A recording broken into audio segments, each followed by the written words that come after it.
And Nicole McKee has made urgent changes to New Zealand law to benefit gun clubs. Documents obtained by One News show she convinced the government to update the arms regulations through a backdoor process earlier this year, avoiding public consultation. Thomas Mead with his exclusive story. This week, Nicole McKee came to the place where a gunman once killed 51 people, ready to brief survivors on her plans to overhaul. And also, they do say this in the story, but notice about the attire she's wearing to go into a mosque. That's exactly what I was going to point out. Yeah, she makes it very clear at the end that she ain't going to be wearing none of those headdresses. You get me, and I'm just me, you know. So, no, is Kay surprised? No, not entirely. Called gun law as protesters stood somber outside. The government does not care about even the safety of the people who are here today. But documents obtained by One News show she spent a lot more time listening to gun owners. Ms. McKee is Associate Justice Minister responsible for firearm control and a former gun lobbyist. We've obtained talking points showing she's kept those close ties, repeatedly meeting with the gun lobby and gun clubs in an official capacity and attending an AGM for the Council of Licensed Firearm Owners, telling lobbyists the visit felt like a homecoming. After criticising the previous government for what she calls rushed lawmaking, Ms. McKee's already used her power to help change the law for gun clubs. Do you think this is hypocrisy? No, I don't think it's hypocrisy at all because we're doing it. I mean, it's only hypocrisy when the other guys do it, but when we do it, sweet bix, bro. The bigger changes that we plan on making will be going through a select committee process. Documents show she put... So the bigger changes, but the small changes are okay. So small changes undemocratically are okay. Big changes undemocratically are not okay.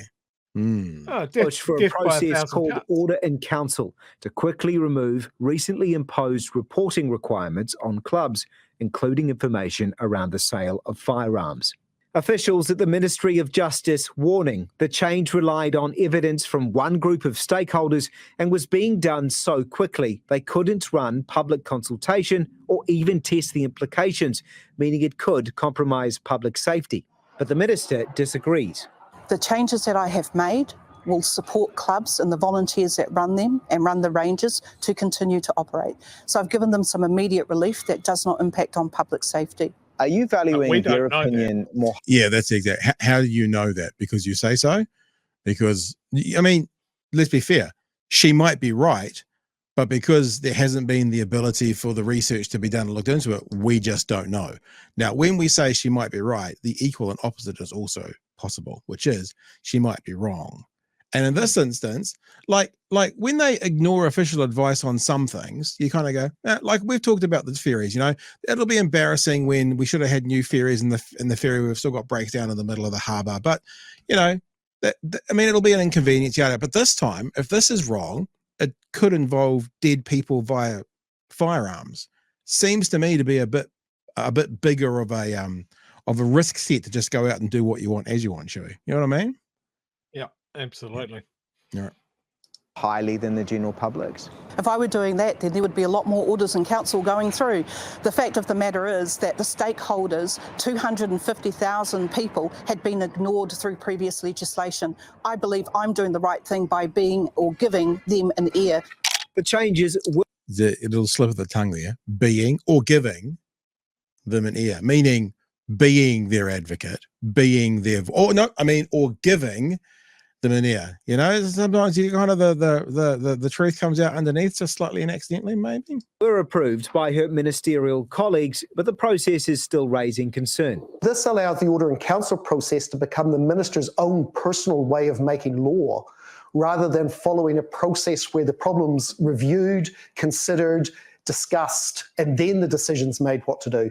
Ms. McKee is promising to consult on future gun law changes, saying nothing has yet been drafted for a planned rewrite of the Arms Act. But this Muslim leader feels it's a show. I mean, she should be absolutely honest about it. She doesn't need us. She doesn't need consultation because she's already got her mates. She decided not to wear a head covering to Al Noor this week, a dress code common at mosques around the world. I'm not going to do that. I am who I am. This is how you get me. And then she was gone. Work to overhaul gun law to continue, while opponents feel unheard. It's just interesting looking at this car, Chewy, because these second-hand Corollas are looking pretty flash these days, eh? You know? I mean, that's all you need, right, to get from A to B is a second-hand Corolla. Man, I wouldn't mind getting myself one of those second-hand Corollas. It's looking pretty flash. Now, look, I actually think the cultural aspect part of this about wearing a headscarf and, you know, attaining or adhering to common cultural practices, someone doesn't have to do that, but I also think it speaks volumes as to why they're not doing it. You know what I'm saying? So that's a part of that. But Chewy, I want to show people one more thing around this, but first of all, you get in there, sir. I absolutely want to talk about this. You know, I am who I am. I'm not going to do that. This is how you get me. Yeah. Shows an absolutely stunning level of arrogance. Yeah. That as someone that is rewriting the Arms Act seemingly by stealth, by only talking to gun clubs and those guys and calling them the stakeholders and that sort of thing, and then to go into the very same mosque where New Zealand suffered its worst mass shooting event, its worst terrorism event. Yeah. And to not even cover her hair as a sign of respect. Like, I have been in mosques. I am not a believer. I don't believe in God. But if I go into a church or a mosque, I'm walking into their house. Yeah. I will show those signs of respect. I acknowledge that this place is important to you. That is what you do when you're a functional, empathetic human. Yeah. And that would be the same for whatever mosque. Yeah, but not even whatever mosque. Situation. Yeah, but not even mosque. This is the thing that's always ironic. If the Queen, or it's now a king, isn't it? If the king turned up, I guarantee you that she would adhere to what the customary way of addressing. She wouldn't just go, "Oh, you get me. I'll slap him on the ass because you get me as you get me." You know what I'm saying? So I'm making an assertion, and I can't show you proof of this, but I would not be surprised if it was a non-religious cultural adherence, there would be less pushback by these kinds of people, Joey. Yeah. This is absolutely a dog whistle, and a very, very loud one to axe voters who hate Muslims. Right. And there are a lot of them.